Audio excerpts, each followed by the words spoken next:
tema ada dari 3 kata, Bereshit bara Elohim. Maka kita akan juga menelisik, memahami, mendalami apa maksud dari ketiga kata yang penting yang menjadi awal dari seluruh konsep kehidupan dan iman dan teologi dan apapun yang kita cari di dunia ini. Dimulai dari ayat 1. Dan secara istimewa, Bereshit bara Elohim. Pada mulanya Allah mencipta.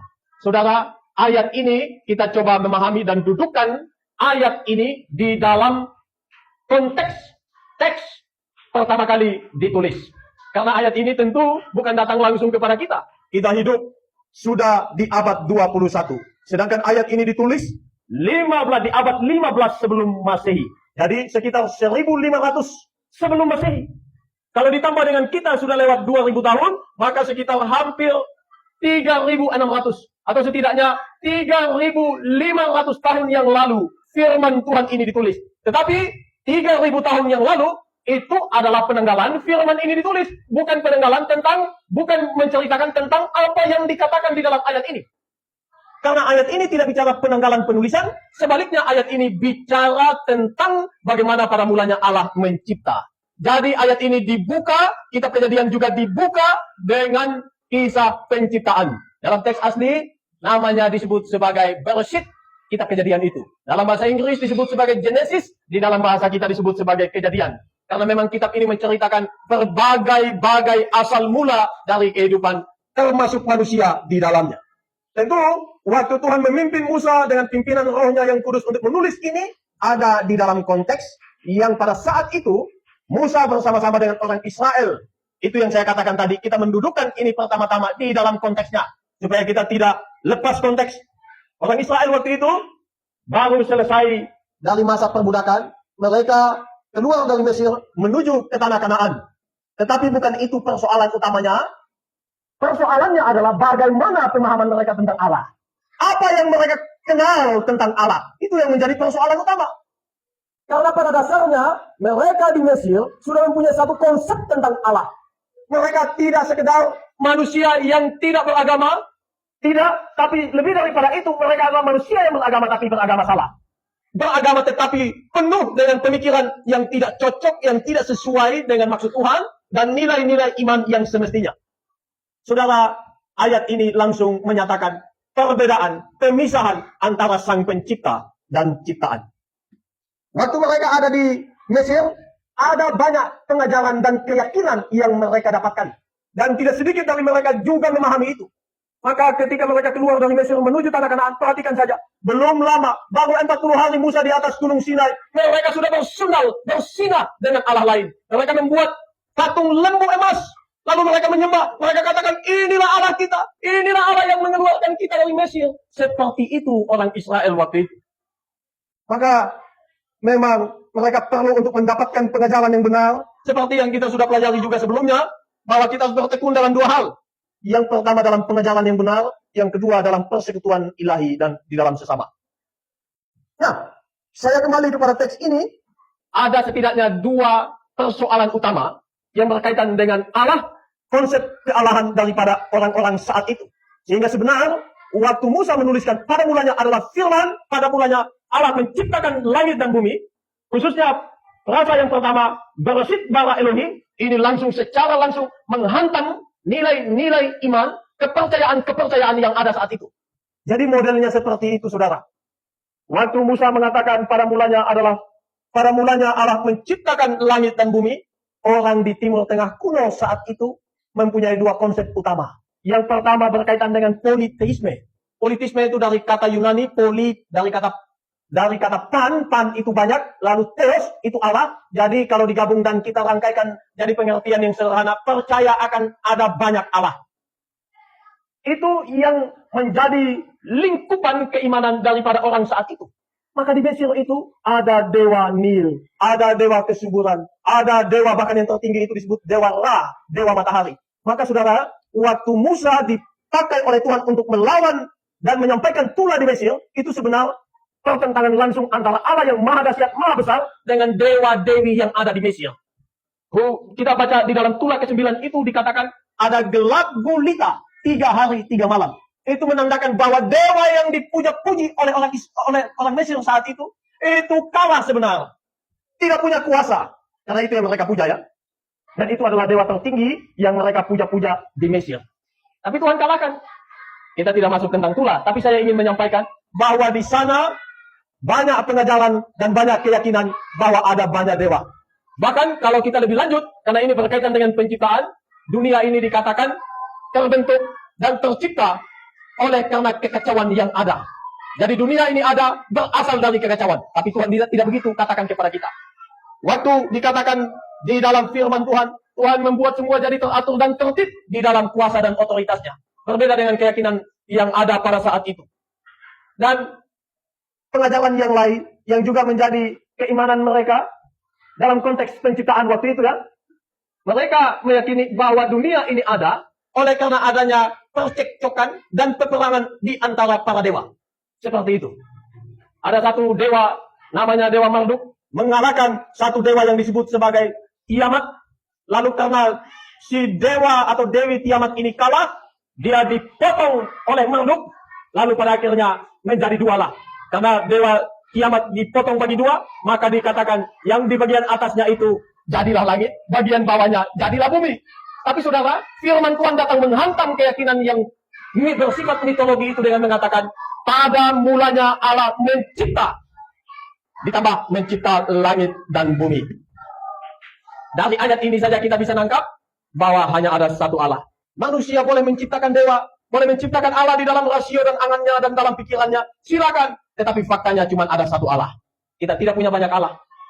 Satu Allah saja. Itu jelas di dalam ayat itu. Pada mulanya Allah mencipta. Lalu yang kedua persoalan yang dihadapi, yang juga melingkupi orang Israel waktu itu, mempengaruhi pola pikir dan paradigma mereka berkaitan dengan keyakinan panteisme. Panteisme ini berkaitan dengan keyakinan bahwa semua adalah Allah. Saudara yang dikasihi oleh Tuhan, panteisme ini, pan adalah semua, theos adalah Allah, maka mereka berpikir bahwa panteisme dalam keyakinannya percaya bahwa segala adalah Allah, alam ini adalah Allah, materi yang ada di dalamnya adalah Allah, semua yang punya energi adalah Allah. Tetapi tidak ada Allah di dalam eksistensi. Tidak ada Allah di dalam pribadinya. Allah itu hanyalah satu energi, bukan satu pribadi. Ini berbeda dengan kita. Waktu ayat ini disampaikan kepada orang Israel, mereka langsung harus membuka mata telinganya, lalu memahaminya di dalam hati dengan baik-baik. Oh, kita punya Allah yang berbeda dengan Allah orang lain. Kita punya Allah yang berbeda dengan bangsa Mesir, berbeda dengan bangsa-bangsa di sekitar kita. Kita punya Allah yang adalah pencipta aktif dari langit dan bumi. Bereshit bara Elohim. Sekarang kita masuk satu persatu dari kata-kata itu. Kata bereshit ini adalah gabungan dari dua kata, yaitu preposisi B dan resit. B itu pada, lalu resit itu mula, atau bisa dijadikan mulanya. Maka jadi satu pada mulanya, tetapi tanpa definite artikel. Karena mengacu bukan hanya pada penciptaan yang lahiriah, yang kelihatan, tetapi bahkan mengacu pada yang lain. Dan juga ayat ini mengacu kepada dimulainya segala waktu yang kita kenal hari ini. Dimulai dari Bereshit. Jadi dalam kata Bereshit ini kita mendapatkan dua hal. Yang pertama, waktu dimulai dari sana. Sebelum ada firman Tuhan yang kita baca ini, belum ada waktu. Karena Allah yang menciptakan waktu. Dan waktu diciptakan untuk memulai semua hal. Untuk memulai penciptaan, untuk memulai kehidupan di dunia. Jadi tidak mungkin ada waktu tanpa ada dimensi ruang, tanpa ada dimensi materi. Itu adalah satu kesatuan utuh yang menjadi realitas daripada kehidupan kita. Tiga hal, waktu, ruang, dan materi. Dan waktu dikatakan di dalam ayat ini, pada mulanya, itu menggambarkan segala sesuatu dimulai dari situ. Dimulai dari situ. Sebelumnya tidak ada segala sesuatu. Sebelumnya tidak ada apapun, kecuali Allah sendiri. Tetapi ketika Allah berkreasi, menciptakan, firman Tuhan tertulis pada mulanya. Dari situlah waktu dimulai. Dari situlah. Kita akan belajar lebih dalam tentang penciptaan semesta minggu depan. Dan penciptaan yang lain. Tetapi hari ini kita fokus pada mulanya. Dari sini sekali lagi, yang pertama, segala waktu yang kita kenal di dunia ini dimulai. Dari sini kita tahu bahwa muncullah ada ruang. Dan muncullah ada materi. Sebelumnya tidak ada. Yang ada sekali lagi hanya Allah. Lalu yang kedua, ketika firman Tuhan katakan pada mulanya, itu menekankan dimulainya sejarah. Sejarah itu berkaitan dengan asal-usul sesuatu. Jadi saudara, tidak mungkin ada sesuatu sebelum Tuhan katakan pada mulanya jadilah. Sebelum Tuhan menciptakan pada mulanya tidak ada sesuatu apapun. Segala sesuatu dimulai dari pada mulanya. Karena kalau melewati pada mulanya, itu dimensi kekal. Saya sekali lagi, waktu itu selalu berkaitan dengan kefanaan. Kalau sudah masuk pada dimensi kekal, kita tidak kenal waktu. Saudara, waktu Tuhan datang dan kita dikumpulkan bersama dengan Tuhan kelak, kita tidak kenal waktu lagi. Karena kita masuk pada dimensi yang kekal. Di dalam dimensi yang kekal itu, semua yang fana tidak ada tempatnya. Darah daging kita pun tidak ada tempatnya. Bahkan, saya sudah pernah katakan, di dalam surga yang Tuhan siapkan bagi kita, tidak ada lagi pikiran untuk kawin-mawin. Saya sering katakan, supaya pikiran kita tidak jorok, pikirkan surga yang mulia, surga yang kudus itu, dengan hal-hal yang remeh, hal-hal yang lahiriah, hal-hal yang sebenarnya memuaskan daging dan hawa nafsu. Di dalam firman Tuhan katakan, Yesus sendiri mengatakan demikian. Waktu dia memulihkan kerajaannya, waktu dia datang yang kedua kali, dia membangun kerajaannya yang kekal. Di situ kita tidak perlu waktu seperti hari ini. Karena segala sesuatu yang kita nantikan, yang kita rindukan, semua tergenapi di dalamnya. Jadi poin yang kedua dari Bereshit selain waktu adalah sejarah mengenai asal-usul segala sesuatu, sekaligus dimulainya segala peristiwa. Dimulai dari situ. Jadi kalau disimpulkan, Bereshit punya dua hal. Satu, waktu dimulai dari segala sesuatu, disitulah dimulainya. Lalu yang kedua, perjalanan kehidupan yang kita lihat hari ini. Waktu dan sejarah ada di dalam Bereshit. Kebenaran yang kedua berkaitan dengan kata bara. Bereshit bara. Saudara, kata ini tidak pernah dipakai untuk mengacu kepada manusia. Tidak pernah dipakai, saya contohkan, Adi bara podium. Adi mencipta podium. Tidak pernah. Kata ini selalu dikaitkan dengan Allah. Kalau dimaksudkan untuk berkaitan dengan manusia, ada dua kata lain. Kata asa, membuat, kata yatsal, membentuk. Itu selalu berkaitan dengan manusia. Tapi kata bara selalu berkaitan dengan Tuhan. Apa bedanya? Saya kasih tahu saudara, bedanya. Bara itu berkaitan dengan creatio ex nihilo. Penciptaan dari yang tidak ada menjadi ada. Kita tidak mungkin bisa demikian. Kita hanya bisa melakukan sesuatu kalau materinya sudah ada. Mana mungkin kita bisa membuat satu karya tertentu dari yang tidak ada menjadi ada. Tidak ada begitu manusia. Manusia tidak punya daya cipta yang seperti itu. Hanya Allah yang punya daya cipta demikian. Hanya Allah. Maka kata bara hanya dipakai untuk Allah. Sejauh berkenaan tentu hanya dengan Allah. Dengan manusia tidak pernah dipakai. Manusia bolak-balik menggunakan kata asa dan yatsal saja. Karena memang kita tidak mungkin bisa mencipta segala sesuatu atau sesuatu dari yang tidak ada menjadi ada. Kita hanya bisa membuat sesuatu dari yang bahan mentahnya sudah ada, lalu dibentuk jadi yang lain. Seterusnya kayak begitu saja. Tapi kata bara secara istimewa hanya dipakai untuk Allah. Oleh karena itu ada dua poin yang kita bisa perhatikan di dalam kata kerja bara ini. Yang pertama tadi saya sudah singgung, creatio ex nihilo. Allah mencipta dari yang tidak ada menjadi ada. Tidak ada ya? Kalau saya katakan tidak ada, saudara jangan pikir, oh ada sesuatu. Kalau sudah tidak ada, pasti tidak ada. Dan segala sesuatu yang bisa kita jelaskan ini, pasti ada sebelumnya. Pasti ada. Tetapi bagaimana mungkin untuk bisa menjelaskan sesuatu yang tidak ada? Tidak mungkin. Siapa yang bisa menjelaskan sesuatu yang tidak ada? Coba pikirkan. Oh, engkau menjelaskan ini ya? Apa itu? Tidak ada. Jelaskan. Apa itu? Ya, iya, tidak ada. Tidak mungkin. Harus ada objeknya. Tetapi Tuhan waktu mencipta, tidak ada objeknya. Tuhan hanya mengatakan, jadilah, jadi. Itu bedanya. Creatio ex nihilo. Yang kedua, dalam konteks itu pula kita dapat memahami, hanya Allah yang dapat mencipta sesuatu tanpa bahan apapun. Tanpa materi apapun. Hanya Allah. Allah bukan hanya sekedar mencipta dari tidak ada menjadi ada, tetapi sekaligus satu-satunya. Satu-satunya. Allah satu-satunya pribadi yang bisa mencipta tanpa bahan mentah. Tanpa bahan yang orang katakan raw materialnya. Hanya Allah yang bisa demikian. Itu mengacu, menggambarkan kata bara.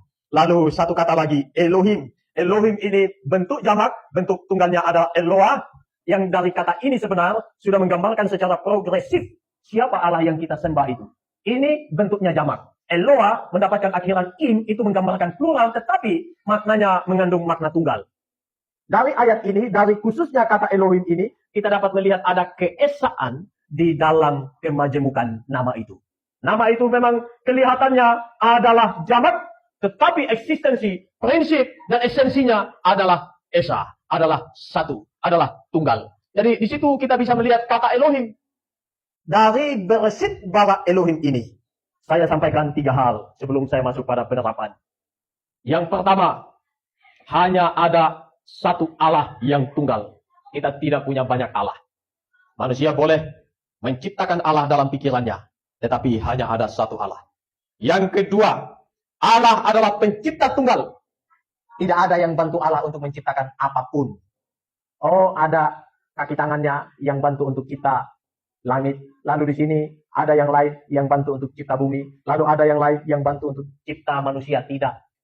Allah adalah pencipta tunggal. Bahkan malaikat pun tidak punya andil dalam penciptaan. Ada yang katakan manusia diciptakan oleh Allah beserta malaikat. Malaikat diciptakan. Bagaimana mungkin dia adalah ciptaan bisa menjadi pencipta? Tidak mungkin. Hanya Allah yang menjadi pencipta. Segala sesuatu termasuk manusia di dalamnya dicipta oleh Allah. Malaikat pun dicipta. Minggu depan kita belajar itu. Allah adalah pencipta tunggal. Tanpa malaikat, tanpa siapapun. Dan Allah itu adalah Allah Tritunggal yang kita kenal. Karena di dalam firman katakan, berfirmanlah Allah, maka semua jadi. Di dalam ayat 1-2 dikatakan, pada mulanya Allah menciptakan langit dan bumi. Bumi belum berbentuk dan kosong. Lalu roh Allah melayang-layang di atas permukaan air. Dan seterusnya, itu di situ terjadi karya penciptaan. Dan ayat 3 dikatakan, berfirmanlah Allah, jadilah terang, maka jadi. Dari 3 ayat itu, ayat yang pertama ada Allah, yaitu Bapa. Ayat yang kedua ada Roh Kudus. Dan ayat yang ketiga ada firman. Di dalam Yohanes 1 dikatakan, pada mulanya adalah firman. Firman itu bersama-sama dengan Allah. Dan firman itu juga adalah Allah. Jadi sudah perhatikan. Indah sekali kalimat itu. Karena ini berkaitan dengan ayat 1 dari kitab Kejadian. Pada mulanya adalah firman. Satu eksistensi yang hidup sendiri. Keberadaannya tidak tergantung pada yang lain. Pada mulanya adalah firman.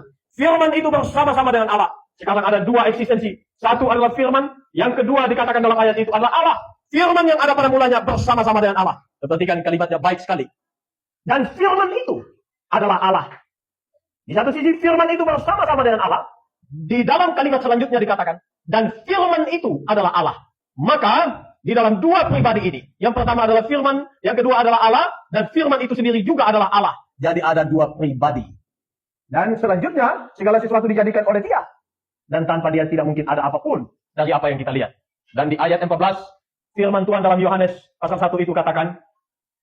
Firman jadi manusia. Firman jadi daging. Itu yang dikatakan. Memang tidak bisa tarik lurus. Tapi itu kita bisa tahu gambarannya. Demikian adanya. Sehingga waktu dikatakan Allah adalah pencipta tunggal. Itu selalu Trinitas tidak mungkin terpisah satu sama lain. Bapa mencipta. Tapi Bapa mencipta pakai firman-Nya. Firman-Nya sudah jadi daging. Firman-Nya itulah yang kita kenal sebagai Tuhan kita. Yaitu Yesus yang mati bangkit bagi kita di atas kayu salib. Yang mati di kayu salib bangkit bagi kita dari kematian. Jadi saudara yang dikasihi Tuhan. Yang kedua, Allah adalah pencipta tunggal. Dan yang ketiga, semua yang kita lihat, yang kita alami, yang kita bisa pelajari, semua itu adalah ciptaan. Dan hanya ada satu Allah, satu pencipta. Materi ini tidak kekal. Waktu juga tidak mungkin kekal. Ruang ini tidak mungkin ada ketika Tuhan datang. Karena dia akan mengubah semua ini dengan nilai-nilai ilahi dan tentu diisi dengan kekekalan. Saat tiba waktu Tuhan itu, kita akan menikmatinya selama-lamanya. Tetapi sebelum saudara menikmati itu, dengarkan 3 penerapan penting untuk kita hidupi. Sambil menanti Tuhan datang, ingat 3 hal ini. Yang pertama, berdasarkan ayat Beresit bara Elohim, hargai hidupmu. Hargai hidupmu. Kita bukan produk yang gagal. Kita produk yang begitu ajaib didesain oleh Allah. Bahkan dari dalam kandungan terekam tidak ada yang terlewat sekalipun. Tuhan menggunakan klisenya sehingga tidak mungkin ada yang terlewat sekalipun. Sedikit pun. Semua ada dalam rangkaian rencananya. Sampai hari ini kita ada. Hari ini kita masih hidup. Semua ada dalam rencananya. Satu. Yang kedua, semua ada dalam anugerahnya. Kalau 2 hal ini ada di dalam hadirat Allah dan kita memahami hidup sebagai rencana Allah, hidup sebagai anugerah Allah. Bisakah kita mempermainkan hidup? Bisakah kita sembarang hidup? Bisakah kita tidak menghargai hidup kita? Tidak mungkin. Karena orang yang makin cinta Tuhan, makin kenal Tuhan, dia akan makin menjaga hidupnya sehingga tidak sembarang hidup. Dia hargai hidup yang Tuhan beri karena dia melihat cara pandang Tuhan di dalam dirinya. Dia tidak menggunakan cara pandang manusia dan dunia ini, tidak. Tapi dia menggunakan cara pandang Tuhan memaknai kehidupan yang Tuhan beri kepadanya. Hargai hidup. Hargai hidup.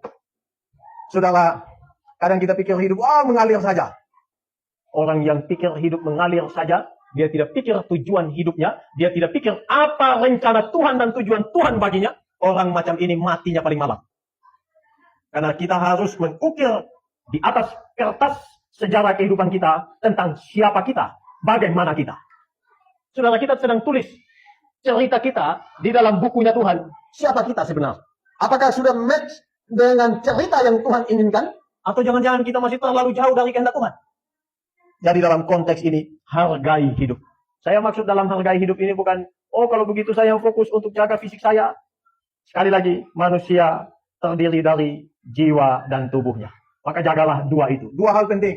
Kalau kita hanya fokus, oh saya hanya mau jaga tubuh saya. Dia kelihatannya sehat jasmani, tetapi spiritualnya kerdil. Tetapi juga saudara harus pikir, oh saya hanya mau fokus pada yang rohani saja. Tidak peduli kepada fisik saya. Kita jadinya mempunyai iman yang buta, yang tidak lengkap tentang kebenaran Tuhan. Kalau bagaimana mungkin kita bisa mempermuliakan Tuhan kalau kita tidak melihat kemanusiaan kita dalam perspektif yang utuh dari kacamata Allah? Tidak mungkin. Dan Allah memandang manusia dalam keutuhan jiwa dan raga. Jaga rohani baik, tetap terkoneksi dengan Allah, sembari yang rohani ini bereksistensi melalui yang jasmani ini. Itu yang saya katakan, jaga kedua hal itu, jaga hidup kita. Yang kedua, awali setiap hari bersama Allah. Bukankah ayat itu mengatakan bahwa segala sesuatu telah dimulai oleh Allah? Dia adalah penyebab dari segala sesuatu. Dia juga yang memulai segala sesuatu. Dan pada akhirnya dia yang akan mengakhiri segala sesuatu.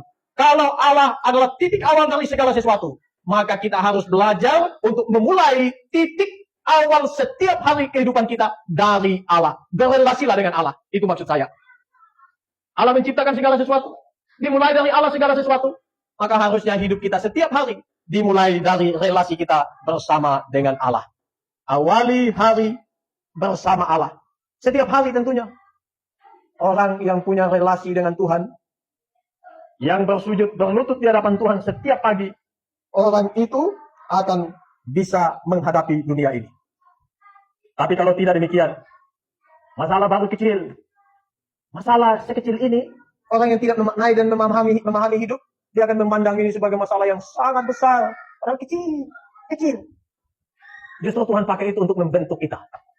Tapi orang yang kuat di dalam Tuhan, yang berrelasi dengan Tuhan, masalah besar, dia bisa lewati. Kenapa? Karena dia punya Tuhan. Maka ada kata bijak katakan, jangan takut terhadap masalah, karena Tuhan lebih besar daripada masalah yang kita punya. Yang kedua. Yang ketiga, kelola segala sesuatu dengan bijak. Kalau dikatakan pada mulanya Allah mencipta, maka kita harus mengakui bahwa segala sesuatu datang daripada Allah. Dia yang membuat segala sesuatu. Maka di dalam firman lain dikatakan, punyakulah semua yang ada di dunia ini. Punyakulah langit, punyakulah bumi, punyakulah yang engkau miliki. Jadi waktu kita memahami kalimat penting ini, waktu kita paham bahwa segala sesuatu adalah milik Allah, lalu waktu Tuhan beri kepada kita, itu sebagai bagian dari harus mempertanggungjawabkannya dengan baik dan bijak kepada Tuhan, maka setiap hal yang Tuhan percayakan, setiap aspek, bagian-bagian kehidupan yang kita miliki, haruslah dipertanggungjawabkan dengan bijak. Harus dipertanggungjawabkan dengan bijak. Saudara, pada Jumat kemarin, kami merenungkan firman Tuhan dari 1 Tawarik pasal 17 ayat 16. Itu adalah perkataan Daud. Daud bilang begini, oh Tuhan, siapakah aku ini? Siapakah keluargaku? Sehingga engkau membawa aku sampai ke titik ini. Waktu dia ngomong begitu, Daud adalah Raja Israel. Dia punya otoritas, dia punya kuasa, dia punya harta benda, dia punya kelimpahan apa saja. Apa saja. Dia tidak kurang satu apapun. Tapi waktu dia berhadapan dengan Allah, dia mengaku dia tidak punya apa. Dia mengaku bahwa siapakah aku ini Tuhan? Siapa aku? Ini orang yang tahu diri betul. Tapi sudah jangan salah paham. Oh kalau begitu Daud rendah diri, tidak. Waktu dia berhadapan dengan Allah, dia tahu bahwa dia tidak ada apanya. Tetapi waktu dia berhadapan dengan dunia, dia harus menunjukkan kualitasnya. Siapa dia? Dia harus tunjukkan bahwa dia adalah Raja Israel, seorang pemimpin yang agung. Dia harus tunjukkan bahwa dia adalah Raja Israel yang punya hikmat. Dia harus tunjukkan bahwa hidupnya harus menjadi berkat bagi orang lain. Jadi itu tidak ada minder, tidak ada. Tapi itu maksudnya dia tahu siapa dia di hadapan Tuhan. Itu yang saya maksudkan dalam bagian ini. Kita harus tahu siapa kita di hadapan Tuhan. Dengan pengenalan ini saja, membuat kita bisa mengelola segala berkat yang Tuhan beri kepada kita. Dengan bijak. Dengan bijak. 3 hal ini Ingatlah, yang pertama, hargai hidup. Yang kedua, awali setiap hari bersama Tuhan. Saya masih ingat Paulus Wiratno katakan, jangan pernah lewatkan dalam hidupmu sehari saja tanpa bersama Tuhan, tanpa membaca firman, tanpa berdoa, tanpa memohon kepadanya. Jangan pernah lewatkan, walaupun cuma sehari. Rugilah saudara kalau lewatkan. Saya pastikan rugi. Karena kita kehilangan momen yang indah bersama Tuhan. Dan yang ketiga, kelolalah segala sesuatu dengan bijak. Bereshit bara Elohim. Amin.